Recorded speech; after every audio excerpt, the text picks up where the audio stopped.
രാഹുൽ മാങ്കൂട്ടത്തിൽ തെരഞ്ഞെടുപ്പ് പ്രചാരണം നടത്തുന്നതിന്റെ എന്താണ് കുഴപ്പമെന്നാണ് കെ.സി. വേണുഗോപാൽ ചോദിക്കുന്നത്. കാരണം ഇവർ പാർട്ടി എന്നൊക്കെ പുറത്താക്കിയെന്നൊക്കെ പറയുന്നുണ്ടെങ്കിലും രാഹുൽ മാങ്കൂട്ടം പ്രചരണം നടത്തുന്നതുകൊണ്ട് വേറെ പ്രത്യേകിച്ച് പ്രശ്നമൊന്നും ഇല്ല എന്നാണ് കെ.സി. വേണുഗോപാലിന്റെ പക്ഷം. നല്ലതാ. കാരണം ഈ കഴിഞ്ഞ ദിവസമേ രാഹുൽ മാങ്കൂട്ടത്തിൻ്റെ ഒരു വീഡിയോ പുറത്തു വന്നിട്ടുണ്ടായിരുന്നു.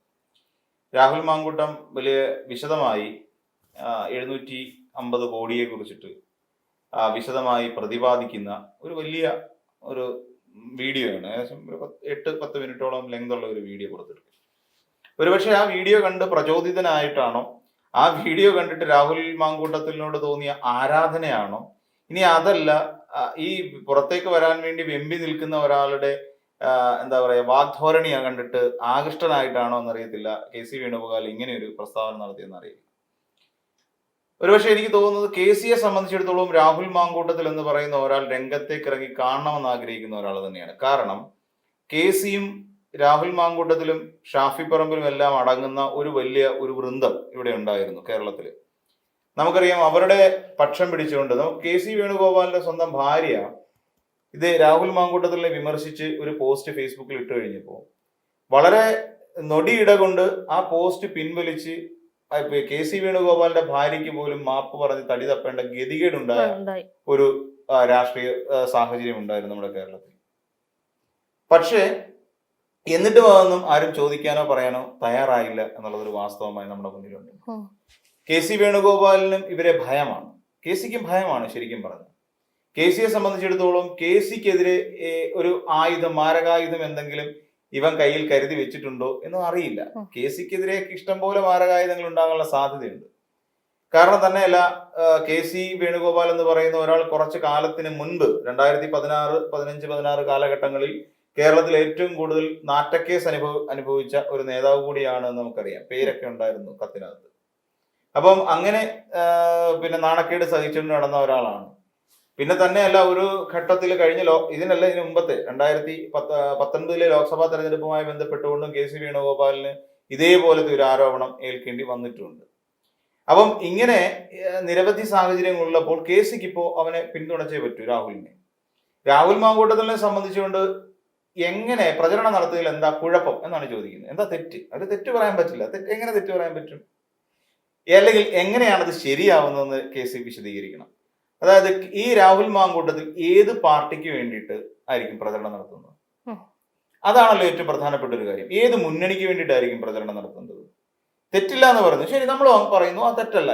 പിന്നെ രാഹുൽ മാങ്കൂട്ടത്തിൽ ഈ പറയുന്ന പോലെ ഒരു തെരഞ്ഞെടുപ്പില് പ്രചരണ രംഗത്തേക്ക് ഇറങ്ങുക എന്ന് പറയാൻ തെറ്റായ കാര്യമൊന്നുമല്ല. അതിൽ നമ്മൾ തെറ്റല്ല, ഇറങ്ങാം, ഏതൊരാൾക്കും ഇറങ്ങാം. പക്ഷെ ഏത് മുന്നണിക്ക് വേണ്ടി ഇറങ്ങും? ഏത് പാർട്ടിക്ക് വേണ്ടി ഇറങ്ങും? അതൊരു പ്രശ്നമല്ലേ? ശരി, അങ്ങനെ ഇറങ്ങുക എന്ന് വിചാരിച്ചോളൂ. ഈ രാഹുൽ മാങ്കൂട്ടവുമായിട്ട് ഏതെങ്കിലും ഒരു വീട്ടിൽ ചെന്ന് കയറാൻ പറ്റും? പ്രചരണ രംഗത്തേക്ക് ഇറങ്ങാം. ഇപ്പം നമ്മളൊക്കെ പലപ്പോഴും നാട്ടിലൊക്കെ നിൽക്കുന്ന സമയങ്ങളിൽ പലപ്പോഴും തെരഞ്ഞെടുപ്പ് പ്രചരണത്തിന് പാർട്ടിക്കാർ വന്ന് വിളിച്ചാൽ നമ്മൾ തെരഞ്ഞെടുപ്പ് പ്രചരണത്തിന് പോകാറുണ്ട്. അപ്പം അങ്ങനെ പോകുന്ന സാഹചര്യങ്ങൾ നമുക്കുണ്ട്. ഇടയ്ക്ക് 1-2 വീടുകളിലൊക്കെ കയറി അവരെയൊക്കെ ഒന്ന് കണ്ട് തിരിച്ചു പോരാറുണ്ട്. പക്ഷേ ഈ രാഹുൽ മാങ്കൂട്ടത്തിനെ കൊണ്ട് എത്ര വീട് കയറാൻ പറ്റും? വീട്ടിൽ കയറുമ്പോൾ പെൺകുട്ടികളും ചെറുപ്പക്കാരികളും ചില വൃദ്ധരും ഒക്കെ ഉള്ള വീടുകളുണ്ടാവും. 10-67 വയസ്സ് വരെയൊക്കെ പ്രായമുള്ള അമ്മമാരുടെ പ്രായമുള്ളവർ വരെയുള്ള വീടുകളാണ് നമ്മുടെ നാട്ടിൻപുറങ്ങളിലും നാട്ടിലൊക്കെ കൂടുതൽ. അവിടേക്ക് രാഹുൽ മാങ്കൂട്ടവുമായിട്ട് വോട്ടഭ്യർത്ഥിക്കാൻ ചെല്ലുമ്പോൾ ഈ ചെറുക്കനെയല്ലേ നമ്മൾ അതിനകത്ത് കണ്ടത്? ഇങ്ങനെ എന്തോ പരിശോധിക്കാൻ വേണ്ടി നിന്ന ആദ്യത്തെ MLA എന്നുള്ള പേരുദോഷമുള്ള ഒരാളെ കൊണ്ട് എങ്ങനെ കയറി ചെല്ലും? കോൺഗ്രസിലായിരിക്കുമല്ലോ ഇവൻ പോകുന്നത്. അങ്ങനെ കോൺഗ്രസിൽ പോകാൻ ഇവൻ കോൺഗ്രസിന്റെ ഒരു നേതാവാണോ? കോൺഗ്രസിന്റെ പ്രാഥമിക അംഗത്വത്തിൽ പോലും ഇല്ല, അല്ലേ? അങ്ങനെയുള്ള ഒരാൾ, അപ്പൊ കോൺഗ്രസിൽ ഇല്ലാത്ത ഒരാൾ ഏത് മുന്നണിക്ക് വേണ്ടി പോകും? അതാ ഞാൻ ചോദിച്ചത്. കോൺഗ്രസ് ഇവര് തന്നെ പറയുന്നുണ്ട് പലപ്പോഴും ഈ രാഹുൽ മാങ്കൂട്ടത്തിന്റെ ഓഡിയോസും ഒക്കെ വീണ്ടും ഈ ചാറ്റുകളൊക്കെ പുറത്തു വന്ന സമയത്ത് ഈ പറയുന്ന മുതിർന്ന നേതാക്കൾ തന്നെയാണ് പറഞ്ഞത്, രാഹുൽ മാങ്കൂട്ടമായിട്ട് ഞങ്ങൾക്ക് ഇപ്പം പാർട്ടിയുമായിട്ട് യാതൊരു ബന്ധവും ഇല്ലാത്ത ഒരാളുടെ കാര്യത്തിൽ ഞങ്ങൾ തീരുമാനം എടുക്കേണ്ട ആവശ്യമില്ല, ഞങ്ങൾ മറുപടി പറയേണ്ട ആവശ്യമില്ല, അത് സർക്കാരിന് വിട്ടുകൊടുത്തിരിക്കുന്നു എന്ന് പറഞ്ഞിട്ടുണ്ട്. സർക്കാരിനെ വിട്ടുകൊടുത്തിരിക്കുന്നു, സർക്കാരിനാണ് ഇനി അതിന്റെ തീരുമാനം എടുക്കേണ്ടത്. അതായത് MLA സ്ഥാനം രാജിവെക്കണമോ വേണ്ടയോ എന്നുള്ള കാര്യത്തിൽ പാർട്ടിയല്ല ഇനി തീരുമാനം എടുക്കേണ്ടത്, സർക്കാർ എടുക്കണം എന്നുള്ള ഒരു സംഭവമൊക്കെ വന്നിരുന്നു. ഇപ്പൊ എങ്ങനെയാണ് ഈ രാഹുൽ മാങ്കൂട്ടത്തിനെ ഇവര് ഒപ്പം നിർത്തുന്നത്? അതാണ് പ്രശ്നം. ഇവരുടെ ഒരു ലോജിക്ക് അതല്ലേ. പി കെ ശശി എന്ന് പറയുന്ന ഒരു നേതാവ് പിന്നെ CPM വിടുന്നത് വരെ അവർക്ക് തീവ്രത കുറഞ്ഞ പീഡനം നടത്തിയ ഒരു നേതാവായിരുന്നു CPM നിൽക്കുന്ന സമയത്ത്. എന്തുകൊണ്ട് ഇപ്പൊ ആ തീവ്രതയില്ല? പണ്ട് അല്ലെങ്കിൽ ഇപ്പൊ BJP-യിലേക്ക് പോകുന്ന ഇപ്പൊ പുതിയൊരു ആരോപണം വന്നിരിക്കുകയാണ്. അരുവിക്കര മണ്ഡലത്തില് ശിവകുമാറിനെതിരായിട്ടൊരു ആരോപണം ഉണ്ടായിരുന്നു. ആ ആരോപണം CBI അന്വേഷണത്തിന് സർക്കാർ ശുപാർശ ചെയ്തതാണ്. എന്തുകൊണ്ടാണ് CBI അന്വേഷണം നടത്താത്തത്? അവിടെ യുവരാജ് ഗോകുൽ എന്ന് പറയുന്ന ഒരു BJP സ്ഥാനാർത്ഥിയുണ്ട് അരുവിക്കരയിൽ. എനിക്ക് തോന്നുന്നു അരുവിക്കരയിലാന്ന് തോന്നുന്നു പിന്നെ യുവരാജ് ഗോകുൽ നിൽക്കുന്നത്. അപ്പൊ അവിടെ അതിന്റെ ഓപ്പോസിറ്റ് സ്ഥാനാർത്ഥിയാണ്. അപ്പൊ അവിടെ എന്തൊക്കെയോ ചില സംതിങ് സ്പെല്ലിംഗ് മിസ്റ്റേക്ക് നമുക്ക് അവിടെ മനസ്സിലാക്കാൻ ഫീൽ ചെയ്യും. സ്വാഭാവികം. ഇപ്പൊ ARM തന്നെ പറഞ്ഞു അതൊരു പെയ്ഡ് സീറ്റാണ്.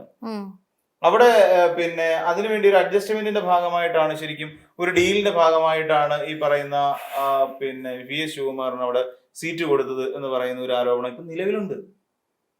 അതിങ്ങനെ ഏറിക്കിടന്ന് കറങ്ങുക എന്ന് പറയുന്നത് പോലെ പലയിടങ്ങളിലും കോൺഗ്രസിനെ സംബന്ധിച്ചിടത്തോളം ചില അഡ്ജസ്റ്റ്മെന്റുകൾ നടക്കുന്നുണ്ട് എന്നുള്ള കാര്യം എല്ലാവർക്കും അറിയാവുന്ന കാര്യമാണ്. അതിനിടയിൽ ഇനിയിപ്പോ ഇവനെയും കൂടെ പുറത്തിറക്കാനുള്ള പരിപാടി. ഇവരെന്തിനാണ് ഇപ്പൊ ആ വീഡിയോ ചെയ്ത് രാഹുൽ മാങ്കൂട്ടത്തിൽ?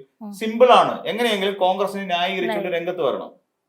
കോൺഗ്രസിനെ ന്യായീകരിച്ച് രംഗത്ത് വന്നാൽ മാത്രമേ തന്നെ ഇനി കോൺഗ്രസിലോട്ട് എടുക്കുകയുള്ളൂ. കോൺഗ്രസിലുള്ള ഈ പറയുന്ന പല പിന്നെന്താ പറയുന്നത് VK ശ്രീകണ്ഠൻ അടക്കമുള്ളവർ വന്നിട്ട് ഇവനെ പേഴ്സണലായിട്ട് കണ്ടിട്ട് പോയി. കണ്ട് എന്ത് ചർച്ച ചെയ്തു അത് പുറലോകം അറിയണ്ട, പക്ഷെ ചർച്ച ചെയ്തിട്ടുണ്ട്. VK ശ്രീകണ്ഠൻ രാഹുൽ മാങ്കൂട്ടത്തിലും വന്ന് ചർച്ച ചെയ്ത് പിന്നെ എന്തെങ്കിലും സംസാരിച്ച് അവിടുത്തെ പുള്ളിക്കാരന്റെ ഭാര്യയെ പിന്നെ ഇത്തവണ അവിടെ പിന്നെ മത്സരിക്കുന്നുണ്ടോ എന്ന് അറിയാൻ വേണ്ടിയാണോ കോങ്ങാട്? അതിനൊന്നും ആയിരിക്കില്ലല്ലോ.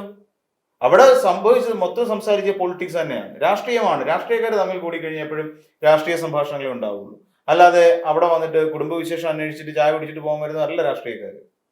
അപ്പൊ അവിടെ തീർച്ചയായിട്ടും ഉണ്ടായത് രാഹുൽ മാങ്കൂട്ടത്തിന്റെ റീ എൻട്രിയെ കുറിച്ച് തന്നെയാണ്. ഈ റീ എൻട്രിയെ കുറിച്ച് കൃത്യമായി അറിയാം, അവിടെ നടക്കാൻ പോകുന്ന വിഷയങ്ങളെ കുറിച്ചും എല്ലാം പിന്നെ രാഹുൽ മാങ്കൂട്ടത്തിന് നല്ല ധാരണയുണ്ട്. തനിക്ക് ഇപ്പോൾ ഒരു റീ എൻട്രി വേണം, ഞാൻ ഇവിടെ ഇരുന്നുകൊണ്ട് പോലും ഞാൻ എന്റെ പാർട്ടിക്ക് വേണ്ടി പ്രവർത്തിക്കുന്നുണ്ട് എന്ന് കാണിച്ചു കൊടുക്കുക ആ വീഡിയോ ചെയ്തിലൂടെ മനസ്സിലായത്. വീഡിയോയ്ക്കകത്ത് പറഞ്ഞിരിക്കുന്നില്ല 50% കാര്യവും കള്ളത്തരമാണ്, അത് വേറൊരു കാര്യം. ഈ പറയുന്ന ഊരാളുങ്കൽ ലേബർ കോൺട്രാക്ട് സൊസൈറ്റിക്ക് ഞങ്ങള് കരാറ് കൊടുക്കുന്നത് ടെൻഡർ വിളിക്കാതെ കരാറ് കൊടുത്തു.